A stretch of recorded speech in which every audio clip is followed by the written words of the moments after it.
हर हर महादेव सभी प्रिय दर्शकों को। आज का दिन वैसे तो इतिहास में लिखा जाना चाहिए, क्योंकि हमारी प्यारी सी आलसी बहन शाम की सैर के लिए घर से निकली थी, किंतु इसमें भी एक गहरा राज दफन है। तो आज हुआ कुछ यूं था कि दिन की शुरुआत हुई ब्रह्म मुहूर्त में 4 बजे। आलस्य रूपी दानव के त्याग के साथ उठते ही ग्रहण किया तांबे के पात्र में रखा समशीतोष्ण अवस्था में थोड़ा सा जल, ताकि पाचन तंत्र दिन भर की आने वाली अड़चनों का सामना कर सके। अब बात करेंगे उस शैम्पू बनाने की विधि के बारे में, जिसका जिक्र मैंने पिछले व्लॉग में जाते जाते किया था। इसके लिए हमने समान मात्रा में आंवला, रीठा और शिकाकाई को रात भर पानी में भिगोकर रख दिया था। अब बारी थी इन्हें उबालने की, ताकि इसकी मात्रा को आधा किया जा सके। इसके बाद बारी आती है सुबह सुबह शिलाजीत के सेवन की, जिसकी मात्रा हम समय व काल अनुसार बदलते रहते हैं। अब साधारणतः हम 3 ग्राम शिलाजीत लेते हैं, ताकि उत्तम शारीरिक स्वास्थ्य की स्थापना हम कर सकें। अब हमारी औषधि की मात्रा भी आधी हो चली थी, अतः इसे ठंडा होने के लिए रख देते हैं।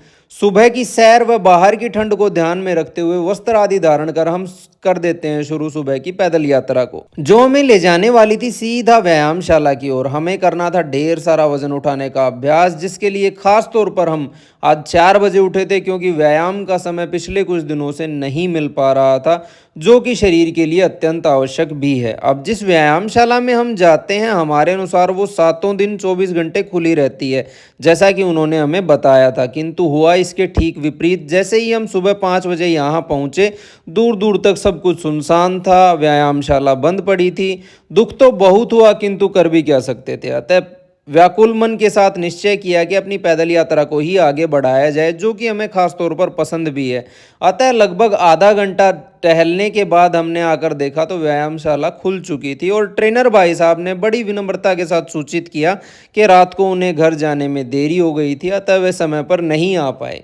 तो शुरू कर देते हैं अपना वजन उठाने का अभ्यास, जिसके लिए ज़्यादा समय तो हमारे पास बचा नहीं था, क्योंकि फिर अस्पताल भी खोलना था और मरीज अक्सर समय से पहले आ पहुंचते हैं। अतः बिना ज़्यादा समय व्यर्थ किए हम निकल पड़ते हैं वापस अपने घर की तरफ। वापस पहुंचे तो देखा जिस औषधि का निर्माण हम अपने बालों के लिए कर रहे थे, वो लगभग पूरा हो चुका था। तो अब बारी थी स्नान ग्रहण करने की, जो कि दिन भर के काम के लिए एक सुचारू ऊर्जा के स्रोत को जागृत कर देता है। अब नहा धोकर खुद को सीधा भगवान शिव के चरणों में अर्पित कर देते हैं और खोल देते हैं अपना अस्पताल।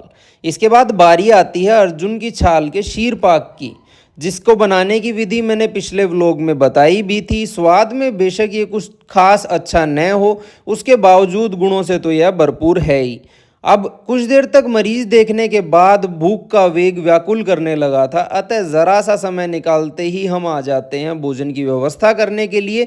भोजन में होने वाली थी हरी मूंग की दाल, साथ में ढेर सारी हरी सब्जियां, जो कि पोषक तत्वों से भरपूर होती हैं। अब भोजन की व्यवस्था हो रही थी, तब तक हम आरंभ कर देते हैं फ़ोन पर परामर्श का सिलसिला, जो कि मानसिक तौर पर थकाने हेतु काफ़ी मालूम पड़ता है। अब अगला काम इसके बाद जो होता है, दवाइयाँ बनवाकर उन्हें कोरियर के लिए बंधवाना, जिसकी जिम्मेदारी हम आशीष को सौंप देते हैं। छुट्टी का समय हो चला था और साथ ही कुछ देर आराम फरमाने का भी, अतः जल्दी से बंद कर देते हैं अपना अस्पताल और दोपहर व्यतीत होती है हमारी सुस्ताते हुए।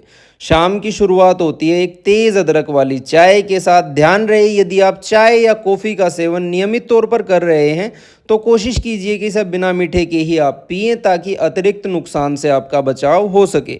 अब शाम की सैर पर जाने की तैयारी में थे कि हमारी प्यारी बहन का फ़ोन आ जाता है कि आज वो लोग भी हमारे साथ सैर पर जाएंगे। किंतु सैर के बहाने वो हमें ले आते हैं कपड़ों की खरीदारी करने के लिए, जिसमें कब घंटा भर बीत जाता है पता ही नहीं चलता, और बाहर अंधेरा गहराने लगता है। अब अंधेरा तो काफ़ी हो चला था, किंतु बिना सैर के तो शाम अधूरी है। एक अच्छी नींद व मानसिक व्याकुलता के वेग को कुछ कम करने के लिए अत्यंत आवश्यक है शाम की सैर।